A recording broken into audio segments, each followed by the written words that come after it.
Border Gavaskar trophy से पहले India ए की टीम ऑस्ट्रेलिया का दौरा करेगी, जहां पर दो मैचेस खेले जाएंगे। पहला मैच 31 अक्टूबर से 3 नवंबर और दूसरा मैच 7 नवंबर से 10 नवंबर के बीच खेला जाएगा। इसके लिए स्क्वाड का अनाउंसमेंट बीसीसीआई बहुत जल्द करने वाला है और हो सकता है कि इसका जो पहला मैच होगा उसमें से कुछ प्लेयर आपको मेन टीम में जाते हुए दिखे।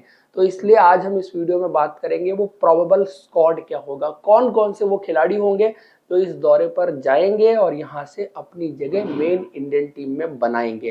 तो सबसे पहले अगर आप कप्तान के साथ शुरू करें तो कप्तानी ऋतुराज गायकवाड़ को मिलेगी, ये पक्की खबर है। ऋतुराज गायकवाड़ को जिस तरह दिलीप ट्रॉफी में कप्तानी मिली, फिर उसके बाद रेस्ट ऑफ इंडिया का कप्तान बनाया गया।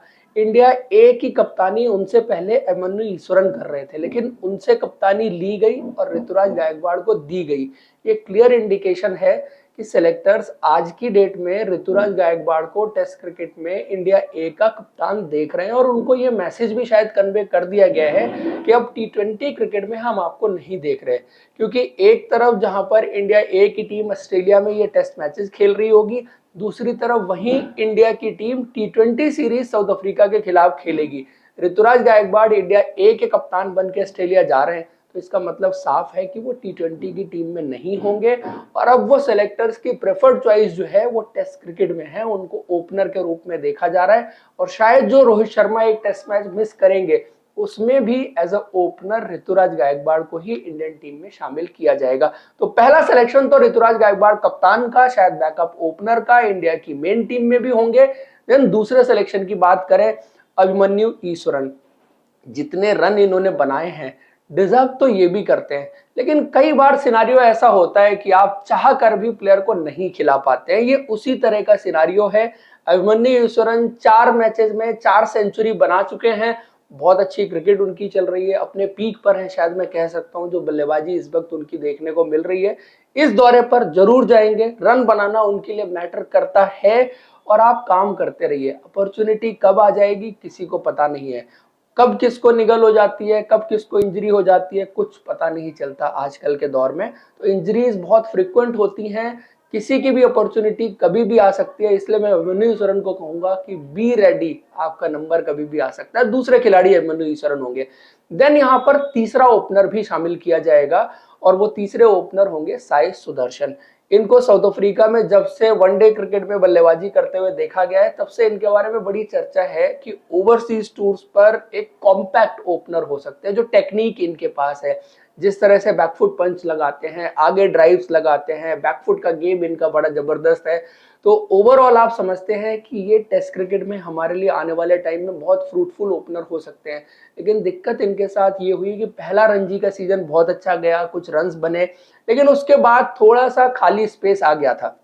अब इन्होंने दिलीप ट्रॉफी में 1 सेंचुरी बनाई, रणजी ट्रॉफी के पहले राउंड में 80 रन की पारी खेली और अब इंडियन टीम में as a backup opener India A team में जरूर शामिल होंगे, तो इनके लिए जगह जरूर रहेगी। देन चौथे प्लेयर की बात की जाए, यहाँ पर 2 खिलाड़ी हैं जो इस वक्त इंडिया की मेन टीम का हिस्सा हैं और जिनको ऑस्ट्रेलिया भेजने के बारे में सोचा जाएगा, क्योंकि अगर इनको पहले भेजा जाता है तो ज्यादा बेहतर जो है वो अक्लेमेटाइज हो जाएंगे उन कंडीशन से, रादर देन आप उनको न्यूजीलैंड सीरीज में बेंच पे बिठा के रखें। ये 2 खिलाड़ी, जिसमें से एक सरफराज खान है और दूसरे ध्रुव जोरेल हैं। अब इन दोनों को भेजा जाना इस बात पर भी डिपेंड करता है, क्योंकि इंडिया का जो टेस्ट मैच है वो दूसरा टेस्ट मैच 24 से 28 खेला जाएगा और टीम जो है दूसरे टेस्ट मैच के दौरान ट्रेवल कर जाएगी ऑस्ट्रेलिया के लिए, और दूसरा टेस्ट मैच, तीसरा टेस्ट मैच फिर भी बच जाएगा जो 1 तारीख से 5 तारीख के बीच में खेला जाएगा। तो ऐसे में अगर इन दोनों को सिलेक्ट किया जाता है तो आप शायद उनसे दूसरा और तीसरा टेस्ट मैच मिस करवाना चाहते हैं। जो रिस्क क्या इंडियन टीम मैनेजमेंट लेना चाहेगी इस केस में, मुझे थोड़ा सा मुश्किल लगता है, बट साथ में टेम्पटेड भी होगी कि यार इनको भेजा जाए सो दैट ये भी बेटर ढंग से प्रिपेयर हो सके ऑस्ट्रेलिया टूर के लिए। क्योंकि यहाँ पर क्या है कि आपको रिजर्व प्लेयर चाहिए, आप किसी ना किसी को खिला लेंगे, आपके पास ऑप्शन बहुत है और इंडिया में खेलने के लिए बहुत सारे प्लेयर्स रेडी ही रहते हैं। और अभी तक जिस तरह से देखा गया था, बांग्लादेश वाले दूसरे टेस्ट मैच के दौरान भी इन खिलाड़ियों को रिलीज कर दिया गया था जो एक मैच रानी कप का खेला जाना था उसके लिए। तो ये चीजें होती रही हैं, यहाँ पर होंगी नहीं होंगी ये कहना थोड़ा सा मुश्किल है। अब आपको सिनारियो बता देते हैं, अगर इन दोनों को रिलीज कर दिया गया तो ये दोनों इंडिया ए की टीम के साथ जाएंगे, अगर नहीं किया गया तो इनकी जगह पर क्या होगा। सरफराज खान की जगह पर श्रेयस अय्यर जो है वो इंडिया ए की टीम के साथ ऑस्ट्रेलिया ट्रैवल करेंगे।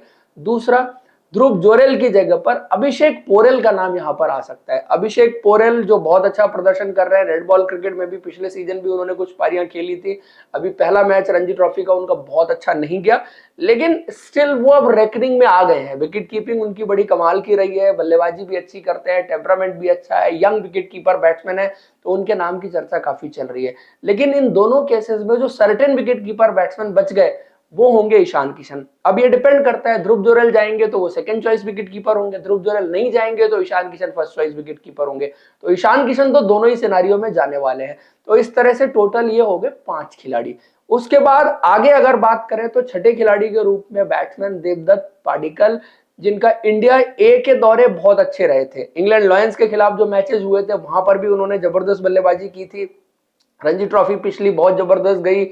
इस बार पहले राउंड में उनके ज्यादा रन भले ही ना बने हो, बट रेड बॉल क्रिकेट में उनका बेटर वर्जन आपको पिछले 1-1.5 साल में देखने को मिला है। इंडिया ए के लिए भी, इंडियन टीम के लिए भी इस बार वो खेल गए थे इंग्लैंड के खिलाफ और वहां पर भी उन्होंने एक अच्छी पारी खेली थी, तो वो भी इस दौरे पर जाने वाले बैट्समैन होंगे।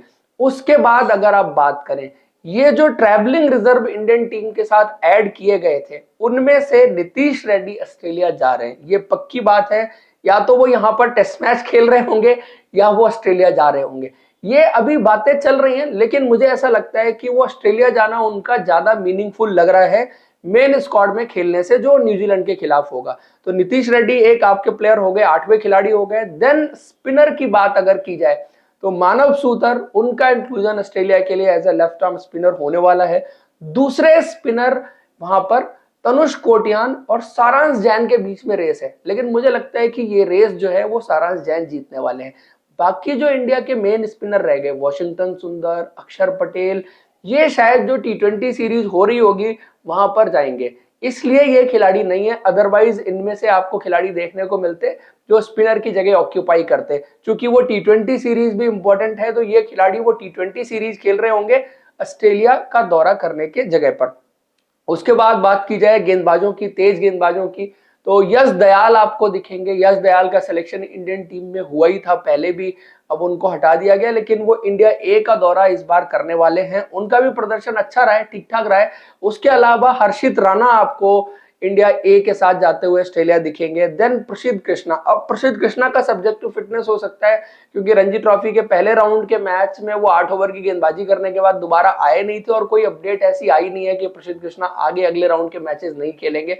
लेकिन उनको ऑस्ट्रेलियन टीम में ऑस्ट्रेलिया दौरे के लिए एज अ फास्ट बॉलर जरूर देखा जा रहा था, तो वो एक खिलाड़ी जरूर रहेंगे। देन मयंक यादव, जिनको ट्रैवलिंग रिजर्व में ऐड किया गया है, उनका नाम भी यहां पर जरूर रहने वाला है। उसके अलावा जो नवदीप सैनी है, नवदीप सैनी ने भी दिलीप ट्रॉफी में बहुत जबरदस्त प्रदर्शन किया था और बाकी जो गेंदबाजी उनकी रणजी ट्रॉफी में भी सेकंड जो इनिंग रही है वहां पर बड़ी शानदार रही है, तो उनको भी ऐड किया जा सकता है। रीजन इज कि आप अब ये भी देख रहे हैं कि मोहम्मद शमी कब फिट होंगे नहीं होंगे कुछ पता नहीं है, तो आप दोनों तरह के प्लेयर्स को ट्राई करें। एक, जिनको आप नए प्लेयर्स को लाना चाहते हैं, उनमें से कोई एक्सेप्शनल प्लेयर है तो आप वहां से ले लें। अगर आपको कोई मैच रेडी नहीं मिलता है तो Navdeep Saini, and second option is Mukesh Kumar. Mukesh Kumar को जब से ड्रॉप किया गया है तब से जाके वो दिलीप ट्रॉफी के मैचेस में सेकंड हाईएस्ट विकेट टेकर थे, उसके बाद ईरानी कप में भी उन्होंने विकेट्स लिए, देन अब रणजी ट्रॉफी में भी बंगाल के लिए उन्होंने बड़ी जबरदस्त गेंदबाजी की और लगातार विकेट्स निकाल रहे हैं। तो मुकेश कुमार का नाम भी ऑस्ट्रेलिया जाने वालों की सूची में आपको जरूर दिखाई देगा। और उसके बाद एक जो बैट्समैन कम रह गया था स्क्वाड में, वो होंगे बाबा इंद्रजीत। नाम बहुत सारे चल रहे थे, रजत पाटीदार का नाम भी है कि वो पहले इंडिया खेले थे, उनको खिलाया जाए, लेकिन एक चीज आप रजत पाटीदार के साथ देख रहे हैं, उनकी एज। दूसरी चीज कि उनको अभी रेड बॉल क्रिकेट में, डोमेस्टिक क्रिकेट में उतना ज्यादा परफॉर्म करते हुए नहीं देखा है। वो बना रहे हैं 30-40 उस तरह से स्कोर्स बन रहे हैं, बड़े स्कोर्स नहीं बन रहे। बाबा इंद्रजीत को आप फ्यूचर में इंडिया खिला सकते हैं, और फ्यूचर उनका यही है कि नियर फ्यूचर में खिला सकते हैं, ज्यादा दूर की नहीं सोच सकते, क्योंकि इस वक्त उनकी क्रिकेट भी बड़ी कमाल की चल रही है। जैसे एक तरफ अभिमन्यु ईश्वरन की क्रिकेट चल रही है, वैसे ही बाबा इंद्रजीत की क्रिकेट चल रही है। तो इनके जैसे खिलाड़ी को आप जरूर लेके जाना चाहेंगे कि अगर ये अच्छा करता है और हमें कभी जरूरत पड़े हाल फिलहाल में, तो हम उनको अंदर लेके आ सकते हैं। रजत पाटीदार के लिए भी बैकफुट गेम अच्छा है, सब कुछ है, बट आई डोंट थिंक कि दोबारा से अब उन पर सेलेक्टर्स जाना चाहेंगे, क्योंकि उनकी परफॉर्मेंस भी नहीं हो रही है।